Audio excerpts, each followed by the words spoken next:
First Contact and Dismissal Commander Alan Wright stood at the viewing window of the USS Horizon, Earth's largest and most advanced spaceship. The stars stretched out before him, but his eyes were fixed on the massive structure ahead. The Galactic Council's central station looked like a giant metal flower floating in space. It was at least 50 times larger than the biggest space station humans had ever built. "I never thought I'd see something like this," Alan said quietly. Lieutenant Olivia Martinez stood beside him. 30 years ago, we were still figuring out how faster-than-light travel worked. Now we're about to meet aliens who have been traveling between stars for thousands of years. Alan nodded. This moment would change human history forever. After discovering signals from alien civilizations 10 years ago, Earth had prepared for this day. The USS Horizon carried Earth's best diplomats, scientists, and military officers. Their mission was simple but important: introduce humanity to the wider galactic community. "Incoming transmission from the station," announced Communications Officer William Parker. "They're sending docking instructions." "Follow their guidance exactly," Alan ordered. "We don't want to make any mistakes on our first visit." The Horizon moved slowly toward the designated docking bay. Through the windows, the crew could see hundreds of different ships coming and going from the station. Some looked like birds, others like crystals or sea creatures. The variety was amazing. "Look at those ships," said Science Officer Jason Lee. "Some of them are using technology we can't even understand yet." As the Horizon docked, the crew prepared for their first meeting with the Galactic Council representatives. They wore their best uniforms and carried gifts from Earth, art, music, and scientific knowledge to share with their new galactic neighbors. Representative Susan Miller led the Earth delegation. She was an experienced diplomat who had negotiated peace between nations during Earth's last major conflict. Now she would negotiate for all of humanity. "Remember," Susan told the delegation as they gathered near the airlock, "we are here to listen and learn. The Council has governed interstellar politics for over 10,000 years.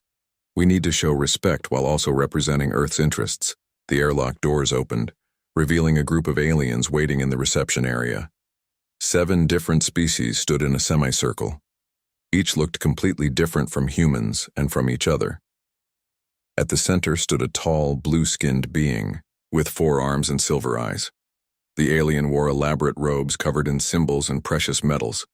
2 translator devices floated in the air nearby. "Welcome to the central station of the Galactic Council," the blue alien said, its words converted to English by the translators. "I am High Counselor Zeth Varric of the Ixalan Empire, senior representative of the Council Majors." Susan stepped forward and bowed. "Thank you for your welcome, High Counselor. I am Representative Susan Miller of Earth. We are honored to meet with the Galactic Council and hope this will be the beginning of a productive relationship between humanity and the galactic community." Zeth Varric made a gesture that might have been a smile, though it was hard for the humans to interpret alien expressions. "Follow me to the meeting chamber. The Council has allotted 1 hour to hear your petition." The Earth delegation exchanged glances. Only 1 hour to present their entire civilization? They followed Zeth Varric through grand hallways filled with representatives from dozens of species. Some glanced at the humans with curiosity. Others seemed to ignore them completely. The meeting chamber was a large circular room with 7 ornate chairs on a raised platform. Below them were hundreds of smaller seats, mostly empty. "The 7 council majors will hear your petition," Zeth Varric explained, taking the central chair. "Please state your request." Susan stepped forward. "The people of Earth request admission to the Galactic Council as a protectorate state, with a path to full membership. We offer our unique culture, scientific achievements, and peaceful cooperation." For the next 40 minutes, Susan and the other delegates presented information about Earth. They showed maps of their solar system, explained human biology, and outlined their technological development. They shared human art, music, and literature. When they finished, the 7 council majors looked at each other, seemingly communicating without words. Finally, Zeth Varric spoke.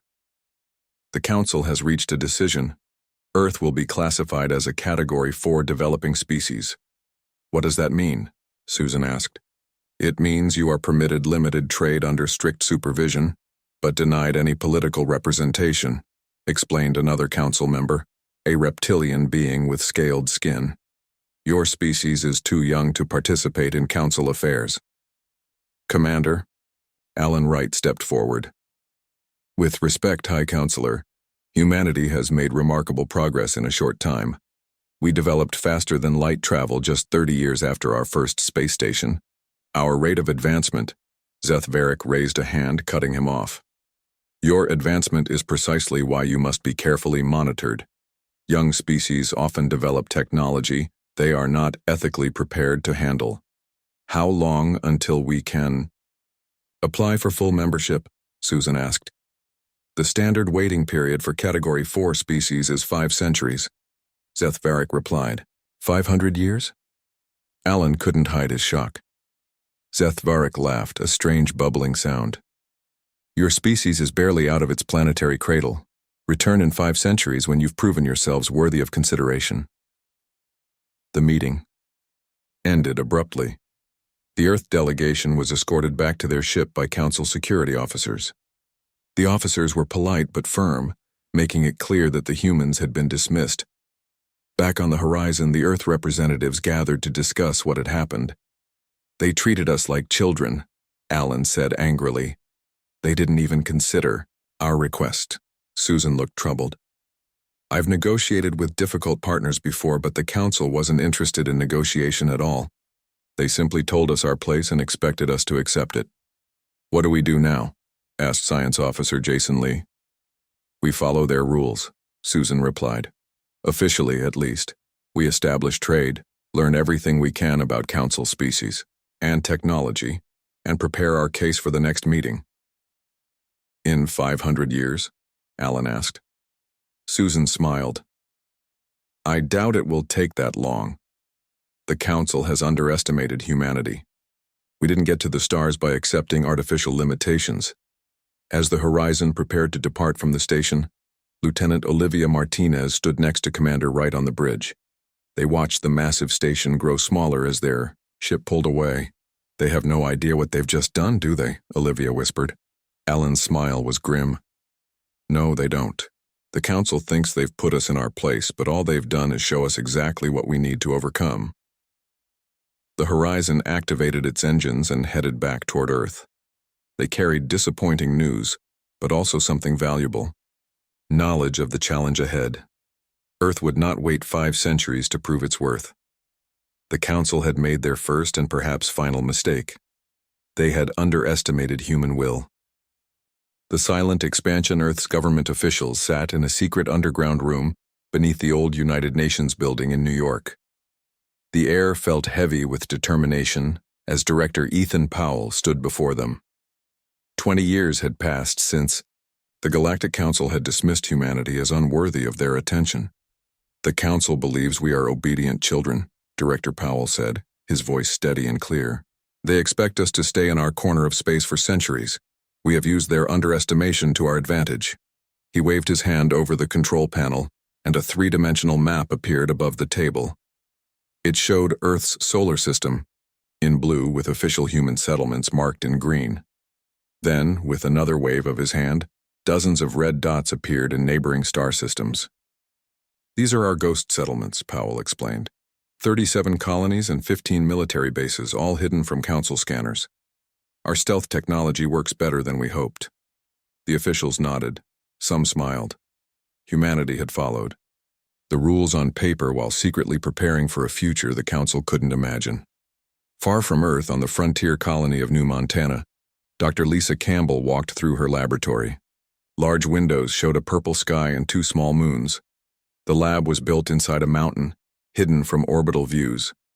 Lisa had left her comfortable position at MIT to work here, away from her family and friends. The sacrifice felt worth it now. Run the test again, she told her team of scientists. They stood around a strange-looking engine that hummed with energy. The engine contained parts from an ancient alien ship they had found buried on a distant moon. The machine glowed brighter, then stabilized. Numbers flashed across their screens. It's working, said her assistant, Ben Rivera.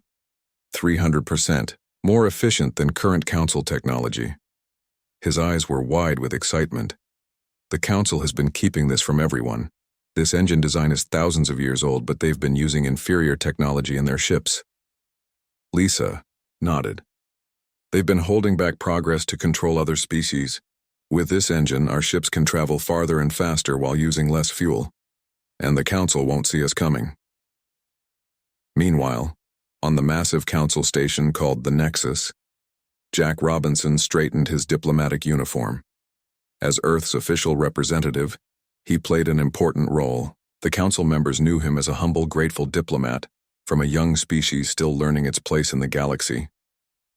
Jack bowed low before High Counselor Zeth Varric of the Ixalan Empire. The alien's blue skin shimmered under the bright lights of the Council chamber.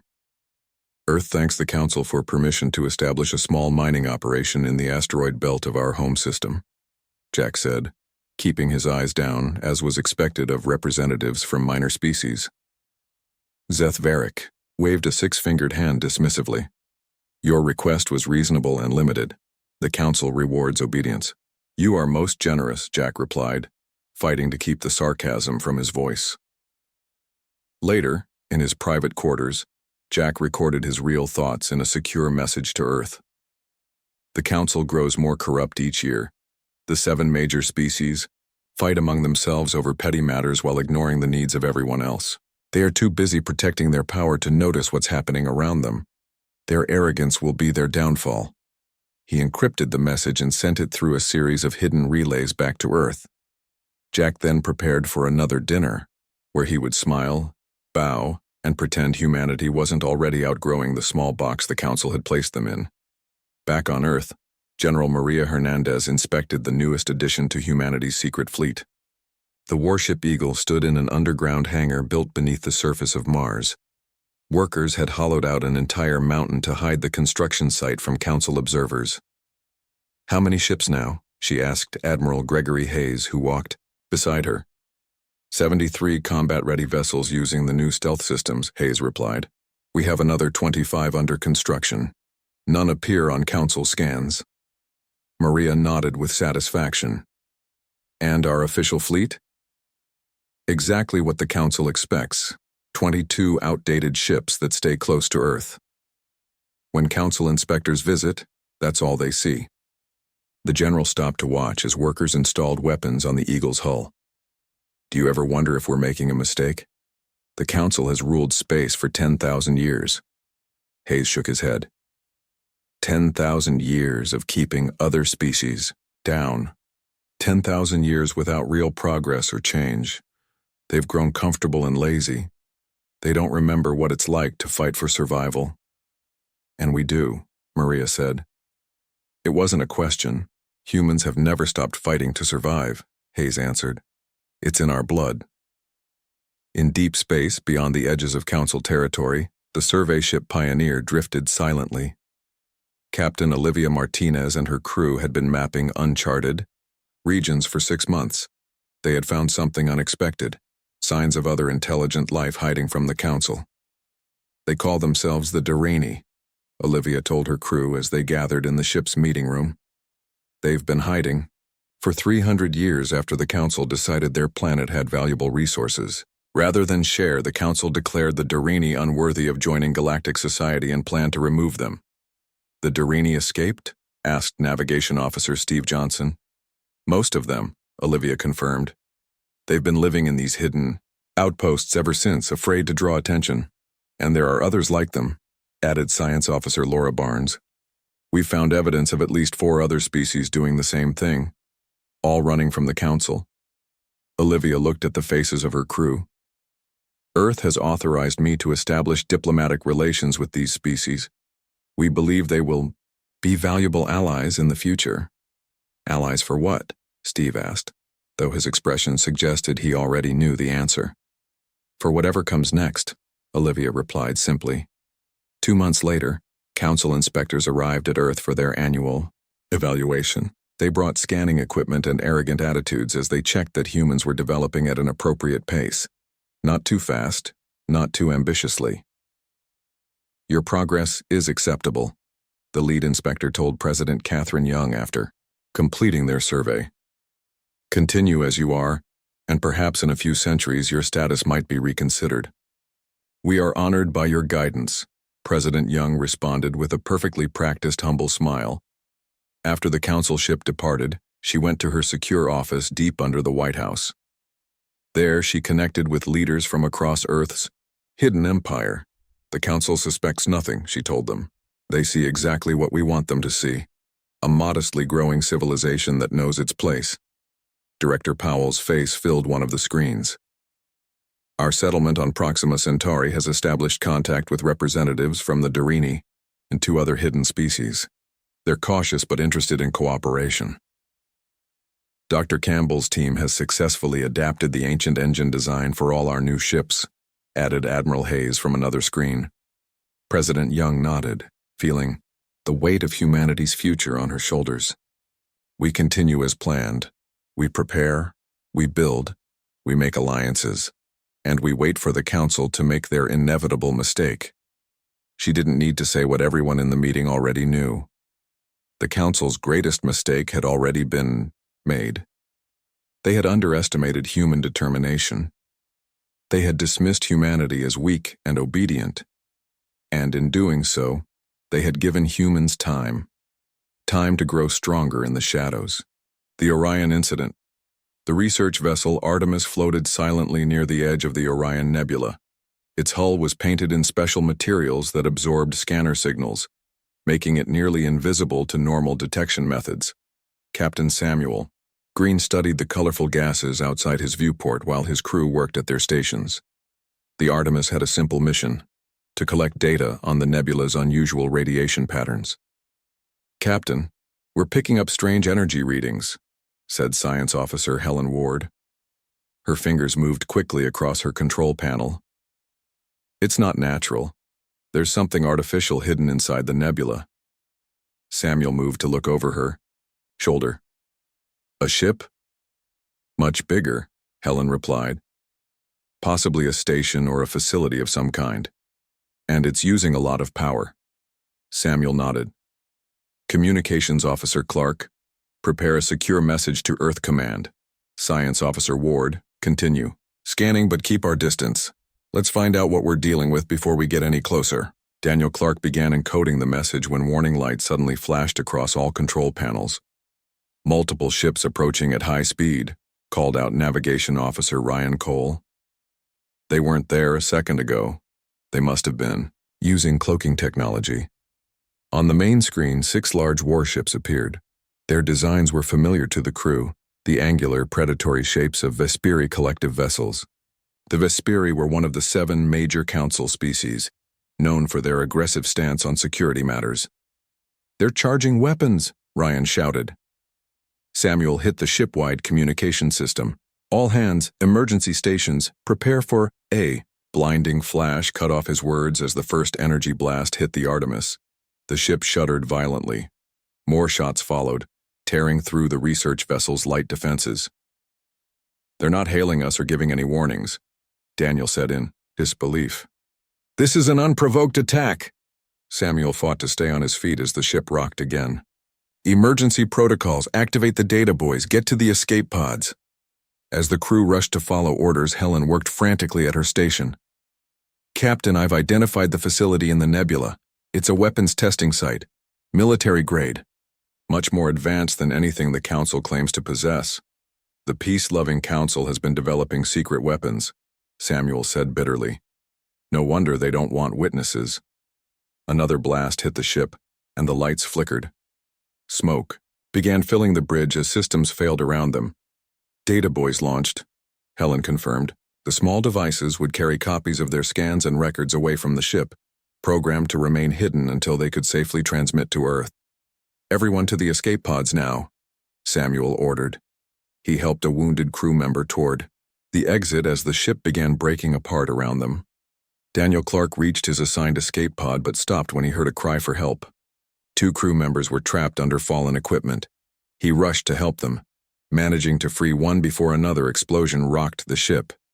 The blast threw Daniel into his pod and sealed the door automatically. Through the small window, he watched, in horror as fire consumed the corridor where his crewmates had been. The pod launched automatically, just as the Artemis exploded in a bright flash of light and energy. Daniel's pod was one of only 3 that managed to launch. The other 2 were quickly destroyed by the Vesperi ships. Only Daniel's pod, smaller than the others and launched during the confusion of the explosion, escaped detection. For 6 days, Daniel drifted in the small pod, conserving oxygen and power. He used this time to organize the data he had managed to save on a portable device. The sensor readings, visual recordings, and ship logs all told the same story. The Artemis had stumbled upon a secret council facility and been destroyed to keep it hidden. On the 7th day, a human stealth ship found Daniel's pod and brought him aboard. Once safe, he transmitted all his evidence to Earth Command. Back on Earth, President Catherine Young received the news with a grim expression. She sat in the emergency council chamber with Director Powell, Admiral Hayes, and other military and intelligence leaders. The Artemis was destroyed with all hands except Communications Officer Daniel Clark, she summarized. The evidence he saved proves it was an unprovoked attack by Council forces after our ship discovered their secret weapons facility. The weapons they're developing violate their own treaties, Admiral Hayes noted.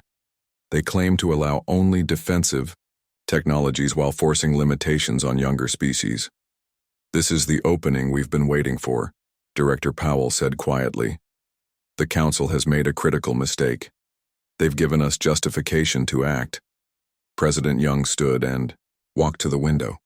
Outside, the rebuilt skyline of Washington, D.C. gleamed in the morning sun. I never wanted a conflict, she said. I had hoped the Council would eventually recognize us as equals without the need for confrontation. They've shown their true colors, Admiral Hayes replied. The 7 major species have no intention of ever treating others as equals. The President turned back to the room. Prepare Protocol Prometheus. It's time to show the Council what humanity is truly capable of. The next day, Catherine Young addressed the United Nations General Assembly. Representatives from every Earth nation gathered to hear her speak. News cameras broadcast her words to every human settlement, both official and secret. Yesterday, a Council military force destroyed our research vessel Artemis near the Orion Nebula, killing 42 of our citizens, she began. Her voice was calm, but carried an undertone of steel. Their only crime was witnessing something the Council wanted to keep hidden, evidence that they have been developing advanced weapons while forcing other species to limit their technology.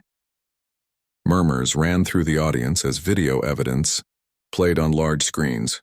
We have played by their rules, the President continued. We have endured their condescension, but we will not tolerate the murder of our citizens. She paused, her gaze sweeping across the assembly. For 20 years, we have prepared for this moment. Humanity will not start a war, but we will finish. One if necessary. As of today, we are activating Protocol Prometheus. The details of this response will remain classified, but know this, Earth will no longer accept second-class status in the galaxy. While Earth's official military forces appeared to stand down in the days that followed, showing a public face of submission, the real action happened in the shadows. Admiral Gregory Hayes sent encrypted orders to human stealth fleets positioned throughout nearby systems. At the same time, Earth welcomed a Council delegation that arrived to discuss the Orion incident. Jack Robinson met them at the spaceport with appropriate deference. Earth appreciates your willingness to explain this unfortunate misunderstanding, he told the Council representatives, his tone carefully humble, while his eyes remained cold. Away. From official channels, Mary Bennett and her team of computer specialists began their assigned tasks. From a hidden facility beneath the Rocky Mountains, they activated dormant programs placed in Council networks over many years. Phase 1 complete, Mary reported after 3 days of continuous work. We now have access to 80% of Council communication systems. The viruses are in place but dormant until activated. Across human space, preparations continued quietly but steadily. In laboratories, factories, and military bases hidden from Council eyes, humanity readied itself for what would come next. Daniel Clark, the lone survivor of the Artemis, became a symbol of what was at stake. As he recovered in a medical facility, he gave a single public statement. My crewmates died because the Council fears what humanity might become. Their sacrifice will not be in vain. The reveal 6 months passed after the destruction of the Artemis. The Galactic Council believed they had handled the situation perfectly. The humans had protested weakly, then fallen silent. The Council saw this as proof that humans were properly submissive and posed no real threat. In the Grand Council chamber, representatives from hundreds of species gathered for the Centennial Assembly. This special meeting happened only once every 100 years. All 7 of the major species leaders attended in person, rather than through holographic projections. High Counselor Zeth Varric of the Ixalan Empire stood to address the assembly. His blue skin gleamed under the bright lights and his ceremonial robes sparkled with precious metals and gems. For 10,000 years, we have guided the lesser species of our galaxy, he began, his voice echoing through the massive chamber. We have maintained peace and order through our wisdom and... A loud alarm cut off his words. Red warning lights flashed across the chamber. What is happening? Demanded Krasil of the Vesperi Collective. The admiral responsible for the Artemis attack looked annoyed at the interruption. A council security officer rushed to the central platform. Unknown ships have entered council space, he reported, his voice shaking. They bypassed all our outer defenses without triggering alarms. How many ships? Asked another council member. 50, the officer replied. Large warships of unknown design. Confusion spread through the chamber. The major species looked at each other with suspicion, each wondering if one of their rivals had secretly built a new fleet. Then the main screen at the front of the chamber activated. Admiral Gregory Hayes of Earth appeared, sitting calmly in the command chair of a ship unlike any the Council had seen before. Greetings, Galactic Council, Hayes said. His voice was polite but held no trace of the submission the Council expected, from humans. I apologize for interrupting your Centennial Assembly, but we have important matters to discuss. Zeth Varric recovered from his shock first. How dare you? Remove your primitive vessels from Council space immediately or face destruction. Hayes smiled slightly. I'm afraid you misunderstand the situation, High Counselor. Our ships are not primitive. In fact, they represent technology you have deliberately kept from developing species for thousands of years. Before Zeth Varric could respond, the view on the screen changed to show Captain Paul Winters standing on the bridge of another human ship. This vessel hovered directly above the Council's main defense station. While Admiral Hayes speaks with you, Paul explained. My fleet has positioned itself near every major defense installation in this sector. We could disable them all with a single command. But we haven't fired a single shot. We came to talk, not to fight. The Council members whispered among themselves. How had humans built such ships? How had they entered protected space undetected? And most importantly, why hadn't their spies reported any of this? The screen split to show both Hayes and a new face. Mary Bennett sat surrounded by complex computer systems, her fingers moving rapidly across multiple control panels. For 20 years, Mary said, we've been placing dormant programs in your networks. Today, I'm activating a small portion of them to demonstrate our capabilities. She pressed a final button with a dramatic flourish. Throughout Council space, military communication systems suddenly went silent. Weapon platforms powered down. Defense shields flickered and died. Panic filled the Council chamber. The 7 major species representatives shouted accusations at each other, while the minor species watched in confusion and fear. Admiral Hayes's voice cut through the chaos. You mistook our patience for weakness. You classified us as developing while failing to develop yourselves. Today, we offer you a choice: reform or resistance. The screen changed again to show Dr. Lisa Campbell standing in her laboratory on New Montana. Behind her stood the ancient engine her team had reverse-engineered years ago. This technology was created by the precursors 500,000 years ago, she explained. The Council found it and kept it secret, using inferior technology in public while restricting what other species could develop. We found it too. But instead of hoarding knowledge, we shared it with others who suffer under Council rule. The Abayause. Doors to the Council chamber slid open. Ambassador Nancy Peterson walked in, followed by representatives from 15 species the Council had classified as minor or developing. Many of them the Council barely recognized or acknowledged. The Yar, Darini, the Volari, the Nyx Collective. Nancy introduced them one by one, species you have dismissed or exploited for centuries. Together with humanity, we form the alliance of emerging species. We demand representation and equality. Seth Varrick's face darkened with anger. This is treason. Guards, remove these creatures. But the Council security forces stood frozen, uncertain what to do against so many unexpected developments. Nancy smiled and nodded to one of her companions, a small gray-skinned being with large eyes. The alien stepped forward and activated a holographic projector. Ancient symbols filled the air above the Council table. These records were found in ruins on a world the Council declared restricted, the alien explained in a soft voice. They tell an interesting story about the early days of the Council. Admiral Kraziel lunged forward. Turn that off immediately. But it was too late. The hologram expanded to show images of early Council species being given technology by tall, luminous beings. The precursors. Dr. Campbell's voice came from the screens. They uplifted several primitive species who later formed the Council. You didn't earn your technology. It was a gift from an advanced civilization. The very same advantage you used to justify your superiority was something you were given, not something you achieved. Shock spread through the chamber. Many of the minor species representatives gasped or whispered to each other. Even some of the major species looked stunned by this revelation. For 10,000 years, Nancy continued, you've claimed the right to judge which species are worthy of advancement. You've hidden the truth that you yourselves were judged worthy by the precursors. The very foundation of your authority is built on hypocrisy. High Counselor Seth Varrick stood trembling with rage, but for once he seemed unable to find words. A human technician on Mary Bennett's team activated another part of their hidden programs.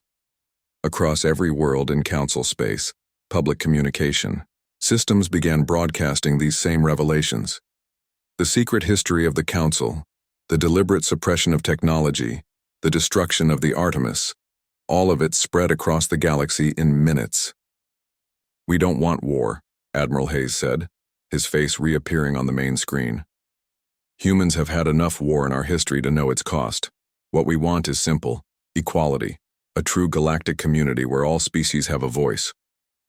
Nancy stepped to the center of the Council chamber. The choice is yours. Reform your corrupt system and work with us to build something better, or resist and face the consequences. We spent 20 years preparing while you ignored us.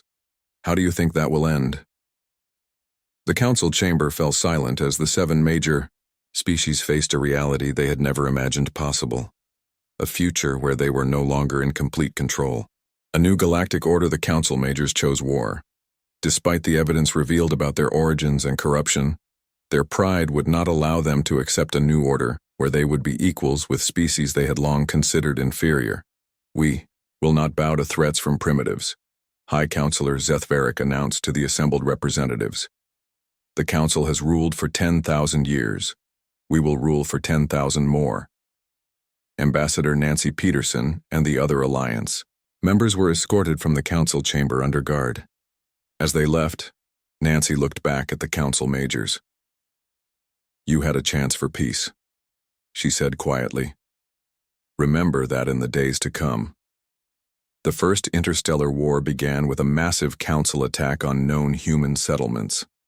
Their warships appeared above Earth colonies on Mars, Europa, and Titan, weapons charged and ready to destroy everything below, but they found nothing to destroy. The colonies had been evacuated days earlier, leaving behind only empty buildings and automated systems. The true human settlements, the ghost colonies hidden for decades, remained untouched and undetected. Admiral Kraziel led the Vesperi fleet to Earth itself, expecting to force a quick surrender by threatening humanity's homeworld.